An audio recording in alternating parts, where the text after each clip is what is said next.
জানিয়ে দেব সর্বশেষ আপডেট খেলাধুলার খবর। 142 রানের লক্ষ্যে 116তে অল আউট বাংলাদেশ। জিম্বাবুয়ে সফরে টেস্টের পর ওয়ানডেতেও ব্যাটিংয়ের ব্যর্থতায় বজায় রেখেছে বাংলাদেশ।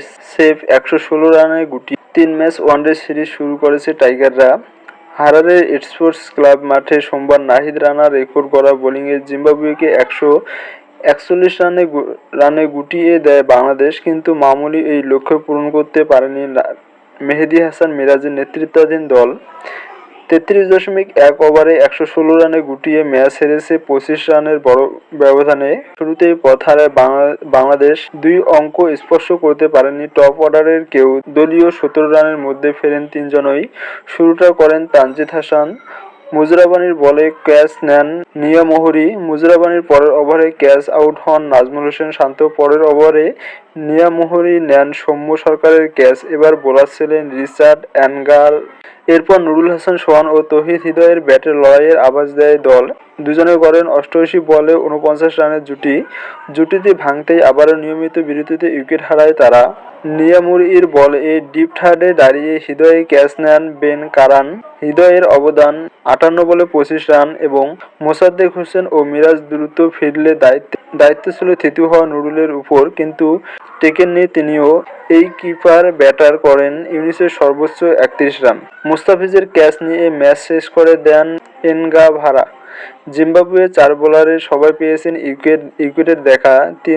3টি করে নিয়েছেন এনগাভারা ও ইভান্স ও 2টি করে নিয়েছেন মুজরাবানি ও নিয়ামমুহুরি। এর আগে নাহিদের গতি, বাউন্স আর ইয়র্কারে এর অবিশ্বাস্য মিশেলে দিশেহারা জিম্বাবুয়ের ব্যাটসম্যানরা গুটিয়ে যায় 150 আগেই। 10 ওভারে 21 রান দিয়ে 6 উইকেট নিয়ে রেকর্ড করেন নাহিদ রানা।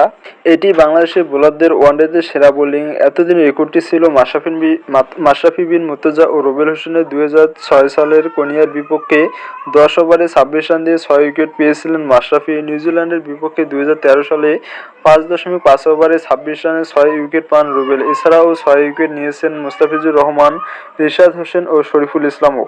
32 রানে 2 উইকেট নেন তাসকিন আহমেদ। হারারের স্পোর্টস ক্লাবের মেঘলা আবহাওয়ায় টসে হেরে ব্যাটিংয়ে নামে জিম্বাবুয়ে। শুরুটা মন্দ ছিল না। 26 রানের উদ্বোধনী জুটি পায় তারা, কিন্তু নাহিদের গতি, বাউন্স, ইয়র্কার আর অ্যাগ্রাসনের পরে 36 রানে যাওয়ার আগেই 8 উইকেট হারিয়ে ফেলে স্বাগতিকরা।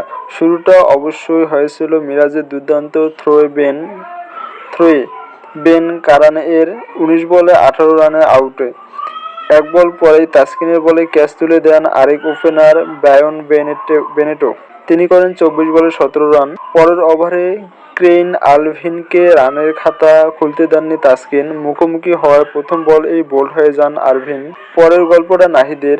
নিজের টানা চতুর্থ ওভারে তুলে নেন 5 উইকেট। 12 বলে 1 রান করে উইকেট কিপার নুরুলের হাতে ক্যাচ দেন সিকান্দার রাজা। স্লিপে শান্তর হাতে ক্যাচ দেন ওয়েলসে ম্যাথেভেরে। এক প্রান্তে তখনও আঁকড়ে ছিলেন ইনোসেন্ট কাইয়া। 3 বছর পর ওয়ানডে খেলতে নামা এই টপ অর্ডারকে শান্তর হাতে ক্যাচ বানিয়ে ফেরান নাহিদ। কাইয়া ফেরেন 39 বলে 26 রান করে। একই ওভারে ব্যান্ড ইভান্সকে করেন এলবিডব্লিউ। জিম্বাবুয়ে স্কোর হয়ে যায় 8 উইকেটে 70 রান। 6 ওভারে মাত্র 12 রান দিয়ে 5 উইকেট পূর্ণ করেন নাহিদ। 13 ওয়ানডের ক্যারিয়ারে তৃতীয়বার পেলেন 5 উইকেট। বাংলাদেশের পেসারদের মধ্যে দ্বিতীয় সর্বোচ্চ ফাইফার এখন তারই। সবার উপরে আছেন 6বার 5 উইকেট পাওয়া মুস্তাফিজুর রহমান। নবম উইকেটে 63 রানে জুটি গড়েন এনগাভার ও নিয়ামুরি। এর মধ্যে তানজিদ ক্যাচ ছেড়েছেন এনগাভার। সেই নাহিদ এসে ভাঙলেন জুটি। দুর্দান্ত ইয়র্কারে অধিনায়কের স্টাম্প গুঁড়িয়ে দেন ডানহাতি পেসার।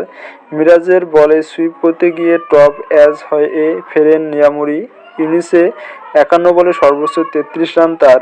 এই রানেই যথেষ্ট প্রমাণ করে জিম্বাবুয়ের বোলাররা।